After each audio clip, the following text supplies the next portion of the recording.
और हम अपने दर्शकों को बता देते, देखिए कुछ घंटों का इंतजार और तहव्वुर राणा भारत में होगा, लेकिन अब भी माया नगरी को दहलाने वाले कई लोग ऐसे हैं जो भारत के शिकंजे से दूर है और कई ऐसे हैं जिनको सजा मिल चुकी है। एक रिपोर्ट इसी से जुड़ी आपको दिखाते हैं।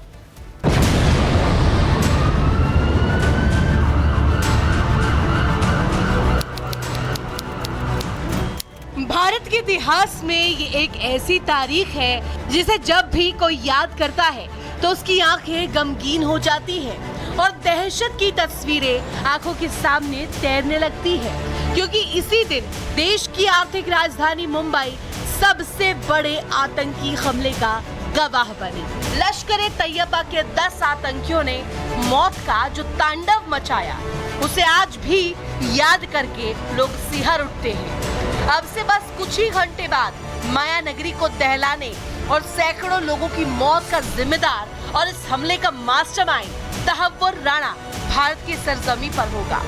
अब तहव्वुर राणा के गुनाहों का हिसाब होना तय है, लेकिन क्या आप जानते हैं कि मुंबई में हुए इस खौफनाक हमले के बाकी गुनहगारों को क्या सजा मिली? अजमल कसाब और डेविड हेडली 26/11 आतंकी हमले में गुनहगारों की लिस्ट में वो नाम है जिसमें से एक ने इस हमले का जाल बुना और दूसरे ने जमीन पर उतरकर इस हमले को अंजाम देने में अहम भूमिका निभाई, लेकिन इन दोनों को अपने किए की सजा मिल चुकी है। हालांकि अब भी मुंबई हमले के कई कसूरवारों का हिसाब होना बाकी। इसमें सबसे पहला नाम आता है लश्कर ए तैयबा के चीफ हाफिज सईद का, जो पाकिस्तान में कहीं छिपकर बैठा है। अगला नंबर जाकिउर रहमान लखवी का है, जिसे ISI ने अंडरग्राउंड कर रखा है। मुंबई हमले में भारत के मोस्ट वांटेड दाऊद इब्राहिम का भी हाथ था, वो भी पाकिस्तान में छिपा हुआ है। मुंबई को दहलाने वाले एक एक गुनहगार का हिसाब हो रहा है। 26/11 आतंकी हमले में शामिल तहव्वुर राणा अब भारत के शिकंजे में है, जिसके बाद ये कयास भी लगाए जाने लगे हैं कि अब अगला नंबर किसका है। Bureau report, Republic Bharat.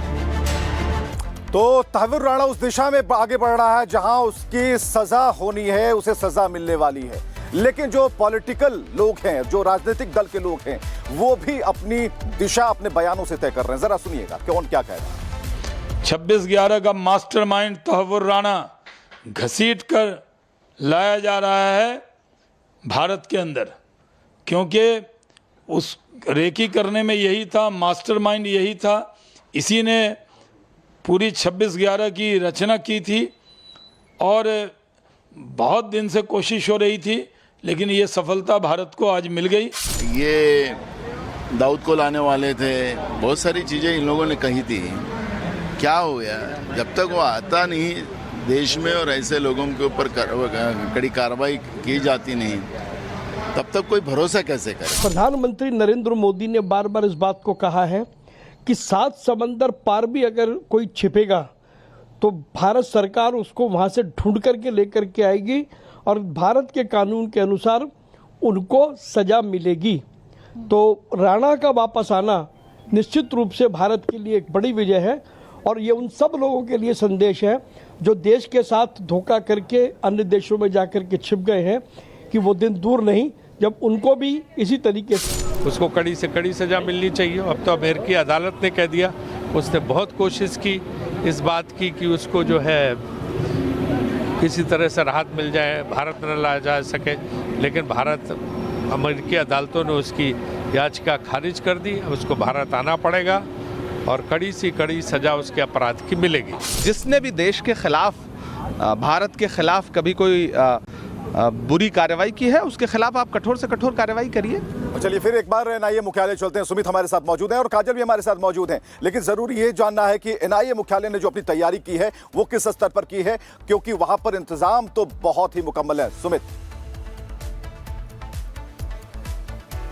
बिल्कुल, यह है सुरक्षा व्यवस्था जहां पर इस वक्त जो है पूरी तरीके से चाक चौबंद किए गए हैं। NIA दफ्तर की लगातार हम आपको तस्वीरें में दिखा रहे हैं जहां पर आप देखिए किसी को भी जो है वो आगे नहीं जाने दिया जा रहा है। लेकिन बड़ी बात यह है कि जैसे ही जो है तहव्वुर राणा को जब भारत लेकर आया जाएगा, उसके बाद आगे क्या कुछ NIA की टीम यहां पर करने वाली है। दरअसल आपको बड़ी जानकारी दें कि सबसे पहले जो सूत्र इस वक्त जानकारी दे रहे हैं, जो है पटियाला हाउस की जो स्पेशल NIA कोर्ट है वहां पर उसे लेकर जाया जाएगा और उसके बाद रिमांड NIA जो है उससे मांगी, क्योंकि कई सवाल हैं हैं, कई ऐसी कड़ियां हैं जो अभी भी तहव्वुर राणा से पूछताछ के बाद जो है वो साफ यहां पर हो सकती हैं। और वही बड़ी जानकारी ये भी सामने आ रही है कि 2 जगहों पर, क्योंकि लगातार मीटिंग होती रही जिसमें गृहमंत्री अमित शाह मौजूद थे, विदेश मंत्री एस जयशंकर इसमें मौजूद थे और एनएसए अजीत डोभाल लगातार मौजूद थे कि आखिर क्या कुछ जो है वो कार्रवाई आगे चलेगी, किस तरीके से जो है इस पूरे प्रकरण को लेकर तहव्वुर राणा से पूछताछ यहां पर होनी है। वही बड़ी जानकारी यह भी कि जो 2 जेल हैं, आर्थर रोड जहां से हमारे सहयोगी सत्यप्रकाश लगातार जानकारी दे रहे हैं, वहां पर यह जानकारी आ रही है सूत्रों के हवाले से, कसाब को जिस तरीके से आर्थर जेल के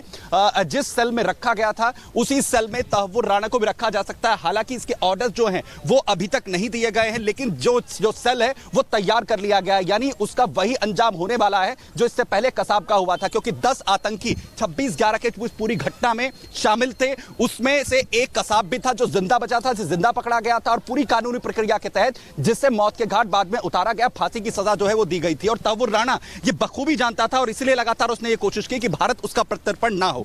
वैसे ही बड़ी जानकारी ये भी सामने आ रही है कि जैसे ही स्पेशल प्लेन जिसके जरिए आतंकी तहव्वुर राणा को एनआईए की टीम लेकर उतरेगी, उसके साथ ही वो पटियाला हाउस कोर्ट जा सकती है। वहां पर सुमित, आप हमारे साथ बने रहिए। हमारे साथ काजल भी इंडियन एयरबेस से जुड़ी हुई है, उनके पास जाना चाहेंगे। काजल, देखिए, अमेरिका से विशेष विमान के जरिए एनआईए की टीम जो है वो भारत लेकर आ रही है तहव्वुर राणा को, और जो अभी लेटेस्ट जानकारी मिली है दोपहर तक उसको लाया जा सकता है। आपके पास क्या जानकारी?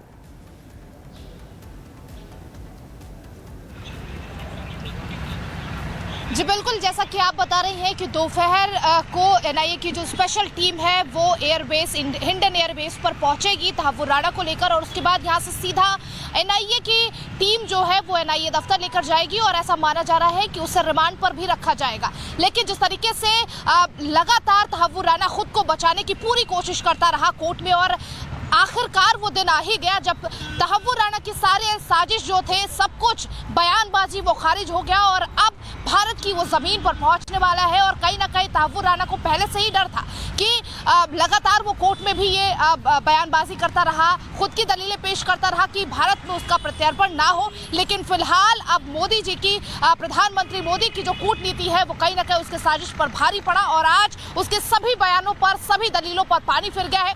तो फिलहाल जो एनआईए की टीम है वो दोपहर तक यहाँ हिंडन एयरबेस पर पहुंचेगी, ऐसा सूत्र बता रहे हैं, और उसके बाद यहाँ से सीधा एनआईए की टीम उसे एनआईए के दफ्तर लेकर जाएगी।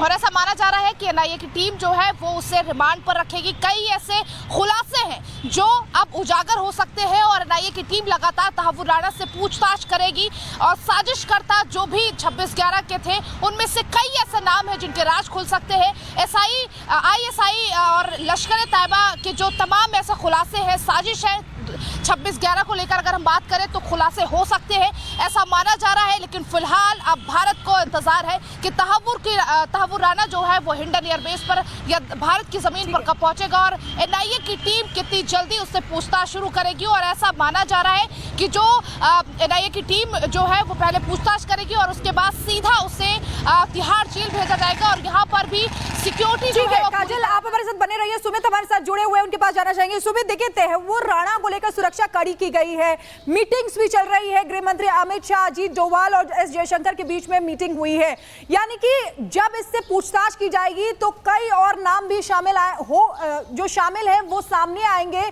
जो अभी भी भारत की पहुंच से दूर है, शिकंजे से दूर है।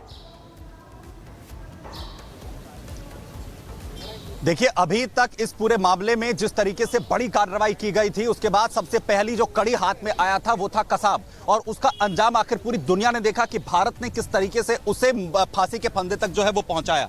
वहीं 10 आतंकियों के साथ पूरी साजिश को जो है वो रचा था, उन्होंने इस पूरी घटना को जो है अंजाम दिया था। डेविड कॉलमैन हेडली जो इसका मुख्य साजिश करता था और उसे मदद पहुंचाई थी तहव्वुर राणा ने, उसने उन तमाम चीजों में उसकी मदद की थी, चाहे तमाम जगहों की रेकी करना हो। 3 बड़ी जगह जहां पर 3 दिनों तक जो आतंकी हैं वो कैसे खूनी खेल खेलते रहे, सेस्टी स्टेशन हो या फिर ओबेरॉय होटल हो या फिर ताज होटल हो, पूरी दुनिया ने देखा कैसे 166 लोगों को मौत के घाट उतार दिया गया। 300 के करीब लोग इस पूरी घटना में घायल हुए थे और आज भी उस दंश को लोग भूले नहीं हैं। लेकिन आज जिस तरीके से अहम बैठक देर रात जो है खुद गृहमंत्री अमित शाह, अजीत डोभाल और साथ ही विदेश मंत्री एस जयशंकर की तरफ से की गई है, वही खुफिया जो एजेंसी है उसके निदेशक भी इसमें जो है वो मौजूद रहे हैं। आपको बताएं कि लगातार अब इसमें यह कोशिश हो रही है, क्योंकि अमेरिका की कोर्ट में भारत की तरफ से ये जो है बात कही गई है कि हर तरीके की जो कानूनी मदद है उसे एक्सेस करने का अधिकार जो है वो तहव्वुर राणा को दिया जाएगा। यानी भारत इंटरनेशनल लेवल पर भी किसी भी तरीके की चूक जो है वो नहीं छोड़ना चाहता। और बड़ी बात यह है कि भारत बिल्कुल, आप सभी हमारे साथ बने रहिए। तो देखिए, तहव्वुर राणा जिसको भारत लाया जाएगा, दोपहर तक लाया जाएगा।